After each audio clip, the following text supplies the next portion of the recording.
Alors on se retrouve pour une petite vidéo bilan du mois de mai. Donc le portefeuille est à 894 000, on va en parler un peu plus. On commence par le disclaimer hein, comme d'hab et après on parlera du portefeuille et des achats et des ventes.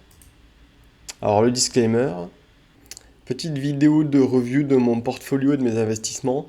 Alors comme je suis aux US, je vais commencer par la tradition américaine en rappelant qu'il n'y a aucun conseil d'investissement dans la vidéo, c'est juste du divertissement. Et je vais vous la faire en anglais aussi au cas où il y aurait un américain qui soit perdu sur la vidéo. Nothing in this video is financial advice, it's just for entertainment. You should ask for a professional if you need for any financial advice. And you should also go watch another video because this one will be in French. Ok, alors on continue avec le portefeuille. Donc comme je disais, 894 746. Donc comme d'habitude, hein, ça inclut pas mon 401k hein, qui est le compte de retraite par capitalisation américaine, puisque comme j'ai pas de contrôle dessus, c'est plus ou moins automatique sur des fonds un peu standards. Et pareil, ça inclut pas les cryptos parce que l'outil, la Empower, le gère pas. Je ferai peut-être une vidéo un peu plus détaillée un jour sur ces deux-là. Mais bon, pour l'instant, on va continuer avec les trois comptes d'investissement qu'on a là.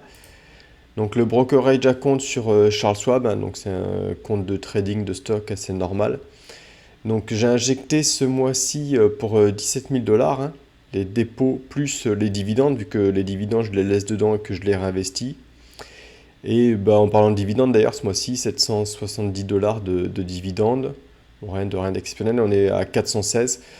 Le but hein, pour chacun des comptes, c'est de les mettre entre 450 et 500. Parce qu'au-dessus de 500, il n'y a plus de garantie des dépôts. Donc si l'institution a un problème, je suis dans la merde. Et donc voilà, le bon truc, ça sera entre 450 et 500. Mon IRA sur Charles Schwab. Donc l'IRA, c'est un compte avec des avantages fiscaux pour la retraite aussi. Donc c'est pour ça qu'il est un peu petit, parce que chaque année, on a le droit de contribuer que pour 6 000 dollars, et je l'ai ouvert il y a 2 ans. Donc il va bientôt arriver à 12 000 avec mon dernier dépôt et après il s'arrêtera là. Donc j'ai déposé 2525 et il nous a ramené 25 dollars de dividendes. Donc celui-là on s'en fout un peu. Et on va partir sur l'autre compte de stock trading, donc Interactive Broker, dans lequel j'ai injecté 1600 dollars. Donc lui j'injecte un peu moins, bah, c'est ce que j'expliquais avant parce il est déjà à 460, donc il est déjà entre 450 et 500. Et je voudrais vraiment éviter de dépasser 500, donc je laisse varier juste en fonction du stock. Et le jour où le stock market se casse un peu la gueule, je le ramène à 450. Et les dividendes, 1100 de dividendes, donc celui-là, ouais, il a un peu plus de dividendes parce qu'il y a beaucoup de bonds sur celui-là en fait. D'ailleurs, on le voit là, le mark to market, il a moins grossi, il a juste gagné 7000 dollars avec les stocks ce mois-ci. Alors que Charles Schwab avait gagné combien? 9000 dollars, ouais, voilà. Donc pour résumer, au total, on a eu à peu près 2000 dollars de dividendes, on a injecté 21 000 dollars.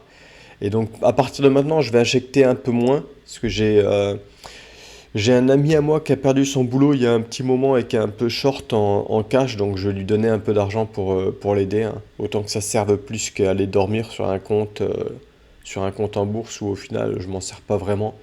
Donc voilà, donc j'injecterai un peu moins de mon côté, parce que je vais lui donner un peu.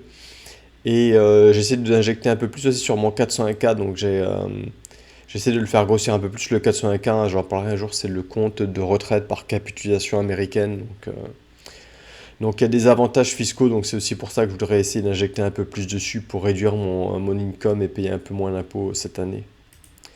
Ensuite, ce que j'achète et que je vends. Donc j'ai acheté pas mal d'actions SP500, enfin c'est à peu près similaire, c'est VTI, c'est le stock market américain. Je prévois de vendre ça en août, je pense qu'il va y avoir une petite pump jusqu'en août, et après je vendrai ça jusqu'aux élections, et après les élections je rachèterai de nouveau. Mais je pense que les élections, ça va être un peu compliqué. Après, à chaque été, à chaque fois qu'il fait chaud, je me dis il faut que j'investisse de l'argent dans les clims, et je le fais jamais parce que j'ai la flamme. Mais là, je me suis motivé, j'ai fait une liste de compagnies liées aux climatisations pour essayer de trouver peut-être deux ou trois compagnies qui font des revenus sur les systèmes de clim dans le monde entier. Donc j'ai fait une liste que je continue de regarder pour en tout garder peut-être ouais, deux ou trois que j'achèterai quand le marché se cassera la gueule ou peut-être cet hiver pendant les élections là. Et après, j'ai investi encore sur des ETF de guerre. Euh, j'ai mis quelques exemples pour la guerre. Alors ça, c'est une news d'aujourd'hui, hein. Les US veulent déployer des bombes atomiques pour faire peur à la Russie et à la Chine. Je sais pas si c'est une bonne idée de s'attaquer aux deux, mais bon. Parlant de la Chine, hein, il y a l'Allemagne qui a envoyé deux navires de combat en Chine, hein. Ça, c'est une news qui date d'il y a un mois. Donc, faut voir qu'en ce moment, tout comme en 2014, l'OTAN et les US avaient poussé un peu aussi l'Europe à faire des tensions avec la Russie. Et au final, alors ça avait commencé quoi en 2014, au final, 6 ans après, la Russie a craqué. Et du coup, maintenant on a la guerre. Je pense qu'avec la Chine, il va se passer la même, hein. On voit de plus en plus. Donc là, il y avait l'Allemagne, hein, mais il n'y a pas que l'Allemagne, c'est toute l'Europe. Et là, il y a les États-Unis qui ont. Donc c'était le week-end dernier, il y a la Chine qui a condamné. Donc c'est pareil que la Russie, hein. La Chine a condamné. Donc ils essayent l'option diplomatique. La Chine a condamné le système un déploiement d'un système de missiles américains en Philippines. Alors d'ailleurs c'est assez marrant ce qui s'est passé, c'est que les Américains ont amené ce système pour un exercice de l'OTAN. Et à la fin de l'exercice, ils ont dit, bon, bah, vu qu'il est là, vu qu'il est installé et tout, on n'a qu'à le laisser là. Et puis ils sont repartis en le laissant là. Ce qui a un peu énervé la Chine, et ce qui peut se comprendre, hein. Dans le sens inverse, je pense ça aurait aussi énervé les Américains. Alors bon, là c'est de la spéculation, hein, mais il y a aussi des trucs concrets, hein, là. Donc ça, c'est une news qui date de hier. L'Allemagne qui a dit qu'elle était en discussion pour acheter 10 F-35 supplémentaires aux Américains. Donc là, c'est directement dans mes ETF, hein. Et bon, c'est pas encore signé, mais il y en a qui sont signés, hein. L'Israël, ça c'est date de 3 jours, hein. L'Israël s'est engagé à acheter 25 F-35 pour 3 billions. Donc pareil, hein, encore une fois, un direct dans les ETF de guerre. Je pourrais continuer longtemps. Bah, j'en ai encore une. Boeing qui a récupéré 8 billions pour faire des bombes intelligentes. Ça, c'est une news qui date de quoi? De peut-être 2 semaines, 10 jours, ouais. D'ailleurs, Boeing a gagné 10% hein, depuis. Alors, faut pas rêver, hein, Boeing, ils ont tellement de problèmes sur la partie civile que les États-Unis font tout ce qu'ils peuvent pour injecter sur la partie militaire pour que le stock se casse pas trop la gueule. Donc voilà, faut profiter, hein, c'est corruption à plein pot, mais bon. Tiens, d'ailleurs, en parlant d'injection des gouvernements, donc l'Europe, les pays européens ont beaucoup de problèmes de dette, hein. Je pense que tout le monde a vu la dette de la France, mais l'Allemagne aussi, hein. Les industries en Allemagne se barrent, bah, ils viennent aux États-Unis parce que l'énergie est pas chère. Et donc bah, l'Allemagne est forcée de vendre, bah, ils vont tous être forcés, hein, la France aussi, forcés de vendre des actions qu'ils ont dans des compagnies plutôt cool.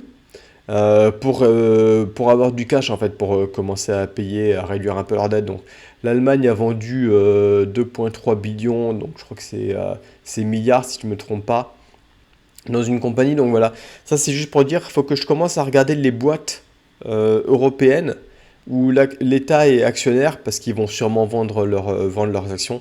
Je pense des trucs genre la Française des Jeux où l'État a 20% de départ. Parce que du coup, le stock va dipper un petit peu, ça serait une bonne occasion d'entrer, surtout sur les bonnes boîtes comme la Française des Jeux qui ont un bon cash flow, un bon bilan. Euh, je pense que ça va arriver après les élections européennes. Là, je pense qu'il se passe pas grand-chose pour pas faire trop peur pour les élections européennes. D'ailleurs, il faudra que j'aille voter un peu plus tard. Mais je pense qu'après les élections européennes, il va y avoir de la pression sur les gouvernements qui réduisent leur dette. Donc voilà une piste pour le mois prochain en plus des clims. Voilà, et on se retrouve le mois prochain. Je vais peut-être essayer de faire un peu plus de vidéos sur les news réactions parce que ça me permet aussi de me défouler un petit peu de temps en temps. Et d'ici là, bonne chance pour vos investissements.